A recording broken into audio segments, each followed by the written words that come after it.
Omega 3 को अपने खाने में शामिल करने से पहले इसे कब, कैसे और कितनी मात्रा में इसका सेवन करना चाहिए, हमें इस बारे में जानना बेहद ज़रूरी है। दोस्तों, ओमेगा 3 पिंपल्स, जोड़ों का दर्द और दिमाग की कमजोरी को दूर करने के साथ साथ शरीर में इन्फ्लामेशन, एंजाइटी, डिप्रेशन और आंखों की अच्छी सेहत के लिए बहुत ज़रूरी होता है और यहाँ तक कि वजन को मेंटेन रखने में भी बहुत मदद करता है। लेकिन अफसोस की बात यह है कि आजकल खाने पीने की सही जानकारी ना होने की वजह से अक्सर लोगों के शरीर में ओमेगा 3 की कमी पाई जाती है, क्योंकि ज्यादातर लोगों को ये पता नहीं होता कि ओमेगा 3 होता क्या है और इसकी कमी को किस तरह से पूरा किया जा सकता है। इसलिए इस वीडियो में हम ओमेगा 3 के बारे में 6 बातें जानेंगे। नंबर 1, ओमेगा 3 होता क्या है और ये हमारे शरीर के लिए क्यों जरूरी है। नंबर 2, ओमेगा 3 की कमी को किस तरह से खाने की चीजों के जरिए पूरा किया जा सकता है। नंबर 3, और इसका कब और किस तरह से इस्तेमाल करना चाहिए। नंबर 4, वेजिटेरियन और नॉन वेजिटेरियन खाने में से किस खाने में सबसे अच्छा ओमेगा 3 पाया जाता है। नंबर 5, एक दिन में हम कम से कम और ज्यादा से ज्यादा कितना ओमेगा 3 लेना चाहिए।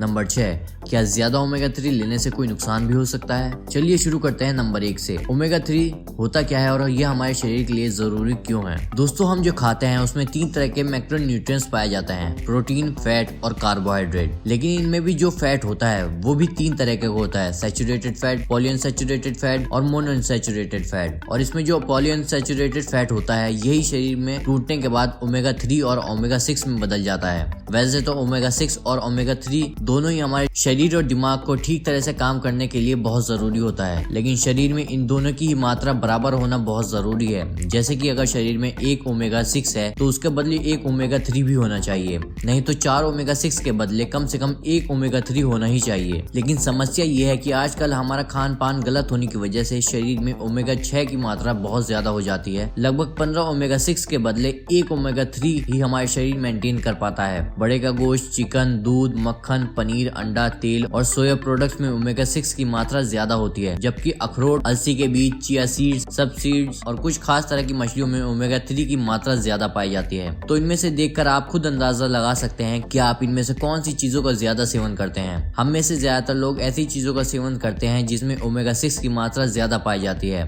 और जिसकी वजह से समय के साथ साथ जैसे जैसे ओमेगा 6 की मात्रा शरीर में बढ़ती है तो ये हमारे शरीर में इन्फ्लेमेशन और गर्मी पैदा करने लगता है और तभी इससे जोड़ों में दर्द, चेहरे पर पिंपल और ड्राई स्किन जैसी प्रॉब्लम शुरू होने लगती हैं। और इसीलिए ये भी जरूरी है कि ओमेगा 3 वाली चीजों को भी अपने खाने में शामिल किया जाए, क्योंकि ओमेगा 3 में एंटी इन्फ्लेमेशन प्रॉपर्टीज पाई जाती हैं जो कि ओमेगा 6 और दूसरी वजह से बढ़े हुए इन्फ्लेमेशन, हीट और शरीर की गर्मी को कम करने के लिए बहुत मददगार होता है। अब बात करते हैं ओमेगा 3 की कमी को किन खाने के जरिए पूरा किया जा सकता है और इसका कब और किस तरह से इस्तेमाल करना चाहिए। दोस्तों, बेसिकली ओमेगा 3 3 तरह का होता है, ALA, EPA और DHA। ALA टाइप का ओमेगा 3 वेजिटेरियन फूड में पाया जाता है, जैसे कि अखरोट, flaxseed, chia seed, BECIL seed जैसी चीज, जबकि EPA और DHA टाइप का ओमेगा 3 नॉन वेजिटेरियन फूड में पाया जाता है, जैसे कि मैक्रेल, सैल्मन, टूना जैसी मछलियों में सबसे ज्यादा ओमेगा 3 की मात्रा होती है। लेकिन सवाल ये उठता है कि कैसे इन चीजों को अपने खाने में शामिल किया जाए। अगर आप नॉन वेजिटेरियन हैं तो आप हफ्ते में 2 से 3 बार रोस्ट या फिर ग्रिल फिश का इस्तेमाल कर सकते हैं। लेकिन जो लोग वेजिटेरियन हैं वो लोग फ्लैक्स सीड्स को रोस्ट करके पाउडर बना के 1-2 छोटा चम्मच किसी भी खाने के साथ इस्तेमाल कर सकते हैं, या फिर चिया सीड या सब्जा सीड, दोनों में से किसी एक को पानी में भिगोकर कुछ देर के लिए छोड़ दें, उसके बाद ही इसे डायरेक्ट इस्तेमाल कर सकते हैं। और अगर आप खाने की चीजों के जरिए ओमेगा 3 नहीं ले पाते तो ओमेगा 3 के सप्लीमेंट्स भी इस्तेमाल किए जा सकते हैं, जो कि फिश ऑयल के नाम से मार्केट में या फिर ऑनलाइन भी आसानी से खरीदे जा सकते हैं।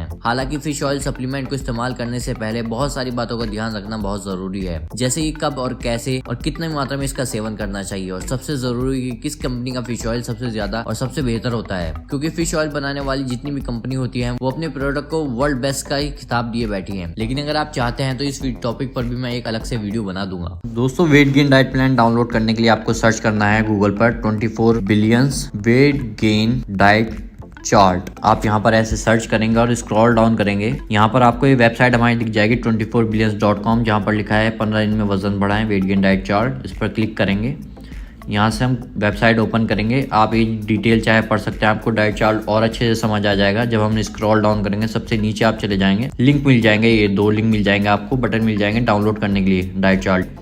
सो ये हिंदी में है और इंग्लिश में, आप हिंदी में चाहे तो हिंदी में डाउनलोड कर सकते हैं, इंग्लिश में चाहे तो इंग्लिश में डाउनलोड करके आपको डाइट चार्ट मिल जाएगा। अब बात करते हैं कि वेजिटेरियन और नॉन वेजिटेरियन में से किस खाने में ज्यादा बेहतर ओमेगा 3 पाया जाता है। दोस्तों मछली और मछली के तेल में पाए जाने वाला ओमेगा 3 EPA और DHA टाइप का होता है, जो कि हमारे शरीर में जाने के बाद हमारी बॉडी तिल, दिमाग, स्किन, बाल और आंखों की अच्छी सेहत के लिए डायरेक्ट यूज करती है। जबकि प्लांट बेस्ड यानी कि वेजिटेरियन फूड में ALA टाइप का ओमेगा 3 होता है, जो कि हमारे शरीर में जाने के बाद हमारी बॉडी उसे डायरेक्ट यूज नहीं करती, बल्कि पहले उसे EPA और DHA में कन्वर्ट करती है, उसके बाद ही वो हमारे शरीर में काम आता है। लेकिन समस्या ये है कि इस प्रोसेस में 8 से 10% ही EPA और DHA में कन्वर्ट हो पाता है और बाकी का एनर्जी के रूप में हमारे शरीर में इस्तेमाल होता है। इसीलिए अगर देखा जाए तो मछली में पाया जाने वाला ओमेगा 3 ज्यादा बेहतर होता है। अब बात आती है कि एक दिन में कितने ओमेगा 3 लेना चाहिए और क्या इसके ज्यादा इस्तेमाल से नुकसान भी हो सकता है। दोस्तों डेली कितना ओमेगा 3 लेना चाहिए ये किसी भी व्यक्ति के फिजिकल एक्टिविटीज पर डिपेंड करता है, लेकिन एक सामान्य व्यक्ति को EPA और DHA दोनों मिलाकर 700 से 800 mg ओमेगा 3 लेना बहुत जरूरी होता है। अगर आप बहुत ज्यादा हार्ड वर्क या फिर एक्सरसाइज करते हैं तो आप 1000 mg तक ओमेगा 3 की मात्रा ले सकते हैं, जिसमें 500 से 600 EPA और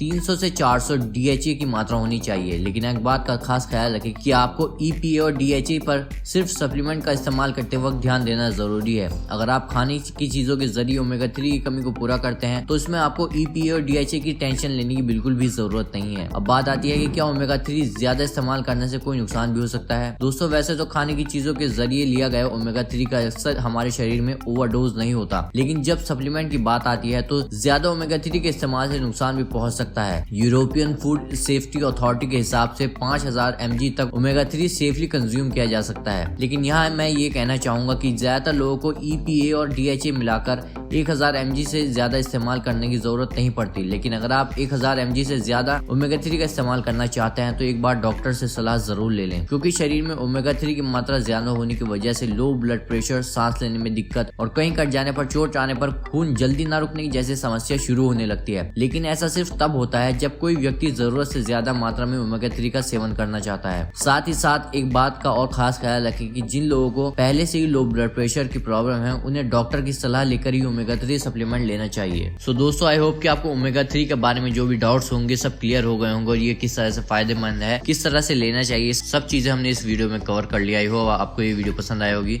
सो मिलते हैं आपसे फिर एक न्यू वीडियो के साथ। Till then take care and bye bye.